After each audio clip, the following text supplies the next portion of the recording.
Nous allons entamer maintenant la deuxième partie de cette matinée. Le sujet qui nous réunit, qui nous rassemble, est un sujet qui me semble primordial aujourd'hui. Je pense que depuis la chute du mur de Berlin, il ne s'est pas passé dans le monde un événement dont on ne mesure pas encore les conséquences, autant que ce qui se passe en ce moment dans le monde arabe. Il y a exactement 6 mois, pratiquement jour pour jour, un jeune homme de 25 ans, Mohamed Abouazi, jeune diplômé tunisien qui était chômeur, s'est immolé dans la petite ville de Sidi Bouzid.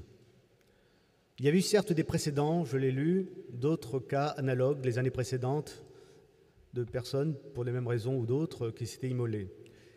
Mais personne n'avait imaginé, aucun analyste, aucun journaliste n'avait pu imaginer il y a 6 mois, le lendemain de cet acte, les conséquences qu'il aurait.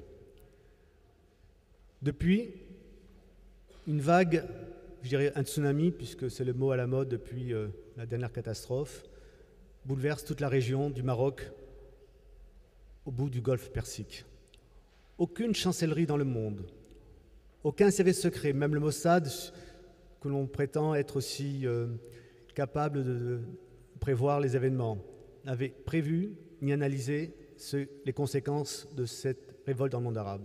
Et je dirais même les mouvements de contestation qui existent depuis des années, souvent à l'étranger, et qui militaient pour le changement des régimes en place, ou en tout cas pour leur évolution dans le monde arabe, n'avaient pas prévu, à ma connaissance, ce qui allait se tramer et ce qui s'est passé, qui a fait qu'en quelques semaines, le régime de Ben Ali a été balayé, suivi par celui du Moubarak, suivi par, ou précédé par, les révoltes et les guerres civiles en cours aujourd'hui, aussi bien en Libye qu'en Syrie. Il ne manque pas d'analyse depuis 6 mois dans la presse pour expliquer ces événements. Pour moi, je veux mettre en évidence 3 constats que j'ai faits, ce n'est pas des nouveautés, vous les avez certainement lus ailleurs, mais qui me semblent importants de dégager pour entamer notre débat. D'abord, constater le caractère spontané de ces révoltes, menées par une jeunesse souvent diplômée, au fait des technologies de l'information, qui savait donc utiliser les réseaux sociaux pour communiquer et organiser les révoltes. Ça montre, une fois de plus, si nécessaire, la force de l'information. On peut dire, s'il y a 20 ans, 25 ans, le mur de Berlin est tombé par l'effet des images de la télévision qui montraient à l'Est la réalité de la vie à l'Ouest, on peut dire qu'aujourd'hui, la force d'Internet a balayé aussi les régimes autocrates en place, ou en tout cas les a mis en péril. Et c'est pour ça que dans d'autres régions du monde, on fait tout pour fermer la porte à cette information. Deuxième constat, et c'est très important pour le sujet qui nous rassemble ici, à savoir le conflit du Moyen-Orient, c'est dans toutes les manifestations que l'on a pu voir, l'absence quasi totale de la présence de la question israélienne ou du conflit israélo-arabe. À part peut-être quelques exceptions qu'on a pu signaler par-ci, par-là, je n'ai pas vu de drapeau américain ou israélien brûlé au cours de ces manifestations. Pour une fois, le diable israélien n'était pas là pour mobiliser les foules dans les rues du Caire ou dans les autres villes dans lesquelles ces manifestations se déroulaient. Non, ce qui mobilisait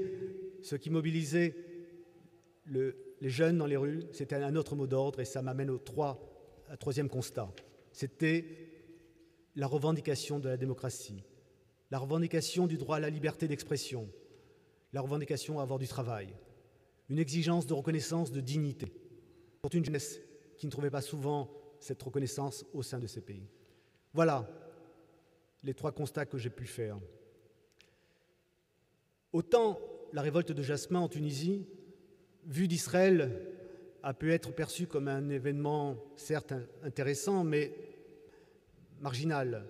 La Tunisie est un petit pays qui est loin du conflit, qui n'a pas de frontière avec Israël, n'est pas donc concerné directement par le conflit. Par contre, la chute du régime de Moubarak, elle, change complètement la donne.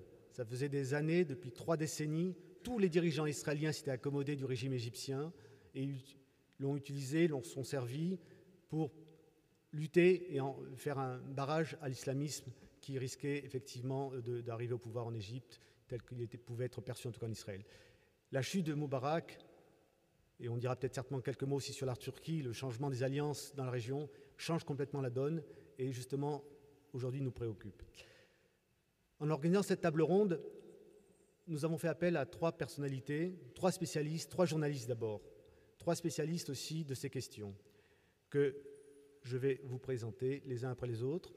D'abord, on va commencer au bout de la table, Bernard Guetta, qui est un chroniqueur de France Inter, qui est chroniqueur, et je lis souvent ses chroniques dans Libération, dans Le Monde, une carrière de journaliste très longue, Nouvel Observateur et ailleurs, vous avez, et également fin connaisseur du monde et des relations internationales.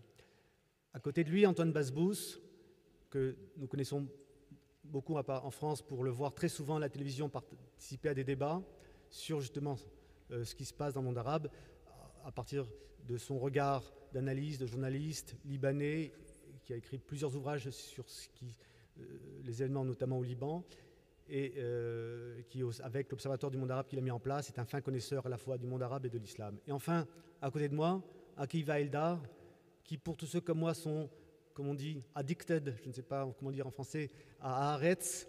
Chaque matin en me levant, une des premières choses que je fais, c'est d'ouvrir Internet et de regarder les nouvelles sur Haaretz. Je lis toujours en premier, si je le temps, l'article d'Akiva, qui depuis des années analyse le monde arabe, analyse la situation dans les territoires occupés qu'il connaît très bien. Il a écrit un livre qui est sorti en 2005 en Israël, qui a été traduit en anglais, malheureusement pas en français, qui est en français, je crois que ça s'appelle Seigneur des... Lords of the Land. Yes, The Lords of the Lands en anglais, mais en français ça n'a pas été traduit.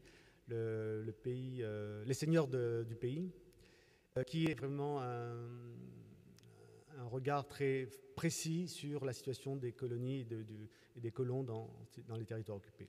Voilà donc 3 spécialistes que je suis content d'avoir autour de moi. Nous allons commencer par Antoine Basbous, à qui je vais poser la première question. Au bout de 6 mois, où en sommes-nous ?